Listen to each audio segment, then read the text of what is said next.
నమస్కారం.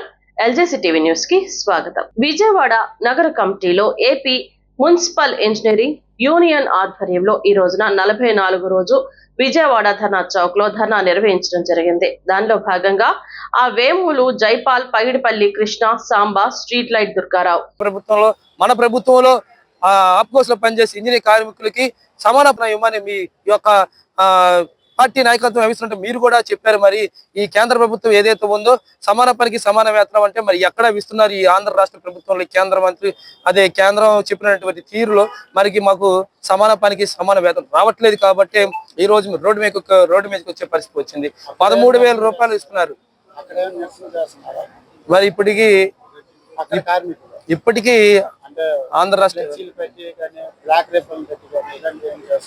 ఇప్పటికీ ఆలోచన అయితే మరి శాంతియుతంగా మన ప్రధానమంత్రి గారు వస్తున్నారు కాబట్టి మరి ఆయనకి శాంతి భద్రతలకు రోడ్డు మీద రవాణాకి మేము ఆయన యొక్క గౌరవంతో మేము కూడా ఎంతవరకు నిర్ణయం తీసుకునే దిశగా పట్టాలి. ఎందుకంటే మరి మన భారతదేశంలో ప్రధానమంత్రి గారు వస్తున్నారంటే మన శాంతి భద్రతలకు మనకు ఎంత ముఖ్యమో మరి ఆయన యొక్క ఔన్నత్యాన్ని మేము చాటుకొని ఈ రోజు మేము అక్కడికి చేయడం లేదు.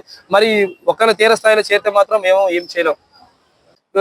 సమ్మెలో ఉంటే నీళ్లు ఇవ్వలేని పరిస్థితులు ఈ రోజు మరి నగరంలో ప్రజలు ఇబ్బంది పడుతున్నారు. చీకటి మాయం అయిపోయినాయి ఏరియాలు ఉన్నాయి. మరి ఇంత జరుగుతున్న ప్రభుత్వం దృష్టికి అధికారులు తీసుకురావట్లేదని మేము భావిస్తున్నాం. మరి అధికారులు కూడా మీకు చెప్పడం లేదా, లేకపోతే మీరు తెలిసి కూడా ఈ 44 రోజుల నుండి ఎవరు చేస్తున్నారు ప్రభుత్వం తెలిసి కూడా మీరు మమ్మల్ని పిలిచి చర్చలు చేయకపోతే ఎట్లా బతుకుతాం? మా రోడ్డు మీద వచ్చే పరిస్థితులు మరి 44 రోజులు అయింది కాబట్టి రోడ్డు మీద వచ్చే పరిస్థితి వచ్చింది. కాబట్టి మా న్యాయమైన నియమాలు ఏవైతే ఉన్నాయో 29,200, 24,200 అడుగుతున్నాము.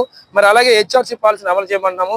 అలాగే ప్రభుత్వ సంక్షేమ పథకాలు ఏవైతే ఉన్నాయో తల్లికి వందనం, రేషన్ కార్డులో పిల్లల పేర్లు ఎక్కపోవడం, రేషన్ కార్డులో బియ్యం ఇవ్వకపోవడం, మరి మీరు చెప్పుకున్నటువంటి ఈ ప్రభుత్వం అది మంచిదని మీరు చెప్పుకుంటే, మేలు చేసే ప్రభుత్వం మీరేదని మీరు చెప్పుకుంటే ఎక్కడ ఈ 13,000 మంది కార్మికులకి మేలు చేస్తుందని ఈ ప్రభుత్వాన్ని ఈ రోజు ఈ కార్మికులందరూ రాష్ట్ర వ్యాప్తంగా 44 రోజులు రోడ్డు మీదకి వచ్చి అడుగుతున్నారు ఈ ప్రభుత్వాన్ని.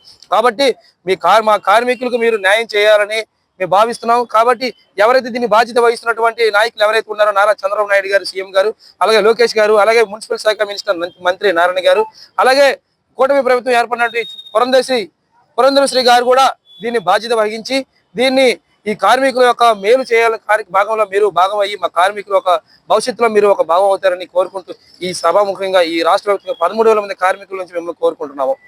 పట్టణంలో మోడీ గారు 21న యోగా ఒక కార్యక్రమం నిర్వహించడం రాష్ట్ర ప్రభుత్వం నిర్వహించింది. దానిలో భాగంగా మన భారతదేశ